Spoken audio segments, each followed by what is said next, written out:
ಒತ್ತು ಶಾವಿಗೆ ಅಂದರೆ ಯಾರಿಗೆ ತಾನೇ ಇಷ್ಟ ಇಲ್ಲ. ಹಾಯ್ ಫ್ರೆಂಡ್ಸ್, ಎಲ್ರಿಗೂ ನಮಸ್ಕಾರ. Welcome to my mini vlog. ಇವತ್ತು ನಮ್ಮ ಮನೇಲಿ ಬೆಳಗ್ಗೆನೇ ಒತ್ತು ಶಾವಿಗೆ ಮತ್ತು ಕಾಯಿ ಹಾಲು ಮಾಡ್ತಾಯಿದ್ದೀವಿ.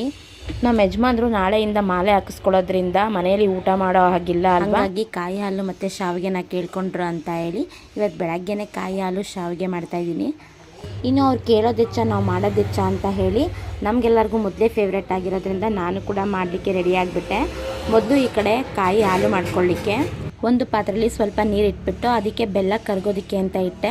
ಬೆಲ್ಲ ಎಲ್ಲ ಕರಗಿದ ಮೇಲೆ ಅದಕ್ಕೆ ರುಬ್ಬಿರುವಂತಹ ಕಾಯಿ ಮತ್ತು ಏಲಕ್ಕಿ ಹಾಕ್ಕೊಂಡಿದ್ದೆ. ಆ ರುಬ್ಬಿರುವಂಥ ಮಿಶ್ರಣನ ಬೆಲ್ಲದ ನೀರಿಗೆ ಹಾಕಿದ್ರೆ ಕಾಯಿ ಹಾಲು ರೆಡಿ ಆಗಿಬಿಡುತ್ತೆ. ಕರಗಿರುವಂಥ ಬೆಲ್ಲದ ನೀರನ್ನ ಸ್ವಲ್ಪ ಸೋಸ್ಕೋಬೇಕಾಗುತ್ತೆ, ಯಾಕಂದರೆ ಕಸ ಕಡ್ಡಿ ಏನಾದರೂ ಇರುತ್ತಲ್ವ, ಹಾಗಾಗಿ. ಇನ್ನು ಅದರ ರುಚಿನ ಸ್ವಲ್ಪ ಜಾಸ್ತಿ ಮಾಡ್ಕೊಳ್ಳಿಕ್ಕೆ ಇನ್ನೊಂದು ಕಡೆ ನಾನು ಕಡಲೆ ಮತ್ತು ಎಳ್ಳು ಹಾಕ್ಕೊಂಡು ಡ್ರೈ ಫ್ರೈ ಮಾಡಿಕೊಂಡು ಅದನ್ನ ರುಬ್ಬಿಟ್ಕೊಂಡಿದ್ದೀನಿ. ಇನ್ನು ಸ್ವಲ್ಪ ಶಾವಿಗೆನೇ ತಿಂದರೆ ಆಗಲ್ಲ ಅಲ್ವಾ, ಸ್ವೀಟ್ ಅಲ್ವಾ, ಹಾಗಾಗಿ ಲೈಟಾಗೆ ವಾಂಗಿಬಾತ್ ಕೂಡ ಮಾಡ್ಕೊಂಡಿದ್ದೀನಿ.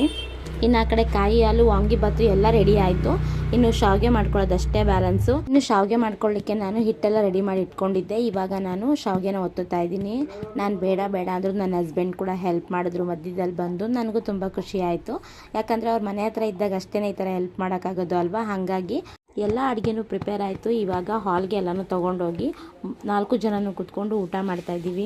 ನಮ್ಮ ಪಾಪುಗೆ ಸ್ವಲ್ಪ ಅದನ್ನೇ ತಿನ್ನಿಸಿದ್ವಿ, ಅವನಿಗೆ ಅಂತ ಸಪ್ರೇಟ್ ಅಡುಗೆ ಮಾಡ್ಕೊಂಡಿದ್ವಿ. ಅವನು ಮೊದಲೇ ತಿನ್ನಿಸಿದ್ದೆ. ಇವಾಗ ನಮ್ಮ ಜೊತೆ ಸ್ವಲ್ಪ ಶಾವಿಗೆನೂ ತಿನ್ನಲಿ ಅಂತ ಹೇಳಿ ತಿನ್ನಿಸ್ತಾ ಇದ್ದೀವಿ.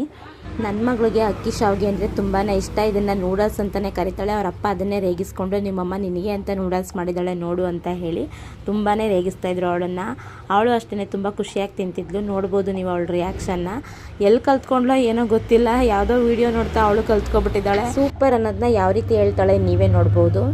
ನಾವು ತಿಂಡಿ ಎಲ್ಲ ಮುಗಿಸಿ ಶಾಪ್ ಕಡೆ ಹೊರಟ್ವಿ. ಸ್ವಲ್ಪ ಹೇರ್ ರೂಟೀನು ಕೂಡ ಮಾಡ್ಕೊಂಡಿದ್ದೆ. ಹಾಗೆ ನಂಗೊಂದು ಪಾರ್ಸೆಲ್ ಬಂದಿತ್ತು. ಪೂರ್ತಿ ವಿಡಿಯೋ ಬೇಕು ಅಂದರೆ ಯೂಟ್ಯೂಬಲ್ಲಿ ಅಪ್ಲೋಡ್ ಮಾಡಿರ್ತೀನಿ. ಇದ್ರೆ ಅಥವಾ ಇಂಟ್ರೆಸ್ಟ್ ಇದ್ರೆ ಒಂದ್ಸರಿ ಚೆಕ್ ಮಾಡಿ. ನನ್ನ ಪೇಜ್ನ ಫಾಲೋ ಮಾಡೋದನ್ನ ಮರಿಬೇಡಿ. ಮುಂದಿನ ವ್ಲಾಗಲ್ಲಿ ಸಿಗ್ತೀನಿ. ಅಲ್ಲಿವರೆಗೂ ಟೇಕ್ ಕೇರ್, ಬಾಯ್.